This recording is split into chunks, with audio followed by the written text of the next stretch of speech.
नमस्कार। आज बात करेंगे भारत की 565 रियासतों की। एक ऐसी कहानी जो बहुत नाटकीय और उलझी हुई है, खासकर आज़ादी के समय की। चलिए, कहानी की शुरुआत करते हैं जून 1947 से। एक बहुत ही अजीब, एक रहस्यमयी मंजर से। सोचिए, एक तरफ पूरा देश बंटवारे की आग में जल रहा था और दूसरी तरफ देश के अलग अलग कोनों में ब्रिटिश अफसर चुपचाप सरकारी फाइलों के ढेर में आग लगा रहे थे। हर तरफ बस धुएं के बादल थे।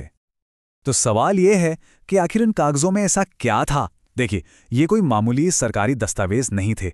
इन फाइलों में भारत के महाराजाओं के वो सारे राज दफन थे, मतलब वो विस्फोटक राज जिन्हें अंग्रेजों ने सालों से इकट्ठा किया था। और अब इन राजों को जलाना, कह सकते हैं कि आज़ादी से पहले उनकी इज्जत बचाने के लिए अंग्रेजों की तरफ से एक आखिरी तोहफा था। तो चलिए एक कोशिश करते हैं उन जली हुई फाइलों की राख से कुछ कहानियां कुरेदने की। देखते हैं कि आखिर इनमें किस तरह की हैरतअंगेज फिजूल खर्ची की दास्तानें छिपी हो सकती थीं। तो पहले ये समझना जरूरी है कि आज़ादी से पहले का भारत कैसा था। मोटे तौर पर यह दो हिस्सों में बटा था। एक था ब्रिटिश इंडिया, जिस पर सीधा अंग्रेजों का राज था, और दूसरा था प्रिंसली इंडिया, मतलब रियासतों वाला भारत। और ये रियासतें छोटी मोटी नहीं थीं। कुल 565 रियासतें, जो भारत की 40% जमीन और करीब करीब आधी आबादी को कवर करती थीं। तो ये महाराजा रहते कैसे थे? मशहूर किताब फ्रीडम एट मिडनाइट में एक अंदाजा दिया गया है कि उस दौर में एक औसत महाराजा के पास क्या क्या होता था। और सुनिए, ये सिर्फ एक एवरेज है। कुछ तो इससे कहीं कहीं ज्यादा आलीशान जिंदगी जी रहे थे। अब एक किस्सा सुनिए, ग्वालियर के महाराजा का। उन्होंने अपने महल के लिए दुनिया का सबसे बड़ा झूमर, मतलब फानूस बनवाया। अब टेंशन ये हुई कि भाई, छत इतना वजन झेल भी पाएगी या नहीं। तो उन्होंने क्या किया?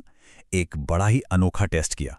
अपने सबसे भारी हाथी को क्रेन से सीधा छत पर चढ़वा दिया। और जब हाथी के वजन से छत नहीं टूटी, तब जाकर उन्हें तसल्ली हुई कि हां, अब झूमर लगा सकते हैं। अच्छा, अब जरा इस रकम पर गौर कीजिए। 9 लाख रुपए उस जमाने में। ये जूनागढ़ के नवाब ने सिर्फ एक शादी पर खर्च किए थे। लेकिन रुकिए, ये किसी राजकुमार या राजकुमारी की शादी नहीं थी। ये शादी थी उनकी सबसे प्यारी पालतू कुतिया रोशना आरा की। जी हां, सही सुना। इस शाही शादी में 1.5 लाख मेहमान आए, जबरदस्त दावत हुई, और तो और पूरे राज्य में छुट्टी का ऐलान कर दिया गया। अब इस फिजूल खर्ची का असली पैमाना समझने के लिए जरा सोचिए। उस दौर में 9 लाख रुपए इतनी बड़ी रकम थी कि उससे 12,000 आम लोगों का साल भर का गुजारा हो सकता था। तो एक तरफ थी एक कुत्ते की शादी पर शाही शानो शौकत, और दूसरी तरफ थी आम जनता की जरूरतें। और ऐसे किस्से तो भरे पड़े थे। जैसे अलवर के महाराजा, वो खुद को भगवान राम का अवतार मानते थे। मैसूर के राजा का मानना था कि वो चांद के वंशज हैं। और कई राजाओं में तो इस बात की होड़ लगी रहती थी कि किसके हरम में सबसे ज्यादा औरतें हैं। लेकिन ठहरिए, अगर कोई सोचे कि सारे महाराजा ऐसे ही थे, तो ये कहानी का सिर्फ एक पहलू है। अगर हम सिक्के को पलट कर देखें ना, तो एक बिल्कुल ही अलग और हैरान करने वाली तस्वीर सामने आती है। सच तो ये है कि बहुत से शासक असल में विजनरी लीडर थे। उन्होंने अपनी रियासतों में ऐसे सुधार और विकास के काम किए जो अपने वक्त से बहुत बहुत आगे थे। उन्होंने अपनी प्रजा को वो अधिकार और सुविधाएं दी जो ब्रिटिश इंडिया के लोगों के पास भी नहीं थीं। मतलब इन प्रगतिशील शासकों के कामों की एक लंबी लिस्ट है। जैसे बड़ौदा ने बहुविवाह पर रोक लगाई और बच्चों के लिए मुफ्त और जरूरी शिक्षा शुरू की। बीकानेर ने नहरें और बाग बनवाकर रेगिस्तान को हरा भरा कर दिया। भोपाल ने औरतों के बराबरी के हक की बात की। और मैसूर तो टॉप साइंस इंस्टीट्यूट्स और हाइड्रो इलेक्ट्रिक डैम बनाने में सबसे आगे था। और शायद इस सोच का सबसे बड़ा, सबसे असरदार उदाहरण यह है कि बड़ौदा के महाराजा ने ही डॉक्टर B.R. अम्बेडकर को कोलंबिया यूनिवर्सिटी में पढ़ने के लिए स्कॉलरशिप दी थी। सोचिए, एक ऐसा कदम जिसने भारत का भविष्य ही बदल दिया।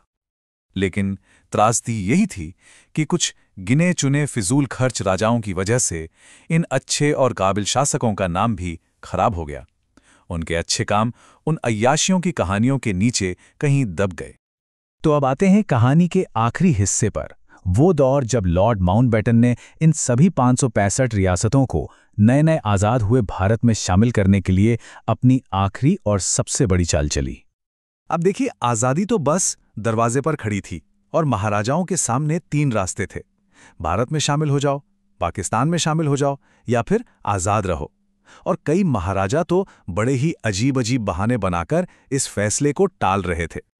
हद तो तब हो गई जब एक शासक के मंत्री ने माउंटबेटन से कहा, देखिए साहब, महाराजा तो अभी समंदर की सैर पर निकले हैं, तो वो विलय के कागजों पर साइन कैसे कर सकते हैं? मतलब कमाल का बहाना था। अब इन सब बहानों से तंग आकर माउंटबेटन ने एक मीटिंग में एक बहुत ही नाटकीय काम किया। उन्होंने अपनी मेज पर रखा एक क्रिस्टल का पेपरवेट उठाया और ऐसे देखने लगे जैसे वो कोई जादू का गोला हो। कुछ देर तक उस पेपरवेट को घूरने के बाद माउंटबेटन ने एकदम गंभीर चेहरा बनाकर उस मंत्री से कहा, अरे, मुझे आपके महाराजा दिख रहे हैं। हाँ, वो जहाज के कैप्टन के पास खड़े हैं और वो कह रहे हैं कि विलय के कागजों पर साइन कर दो। बस माउंटबेटन की ये दिमागी चाल काम कर गई। मंत्री ने फौरन साइन कर दिए। तो सवाल आखिर में यही रह जाता है कि ये महाराजा आखिर थे क्या? सिर्फ अपनी अय्याशियों में डूबे हुए शासक या फिर अपनी जनता के बारे में सोचने वाले दूरदर्शी नेता? सच शायद इन दोनों के कहीं बीच में है, और यही बात उनकी विरासत को आज भी इतना उलझावा और इतना दिलचस्प बनाती है।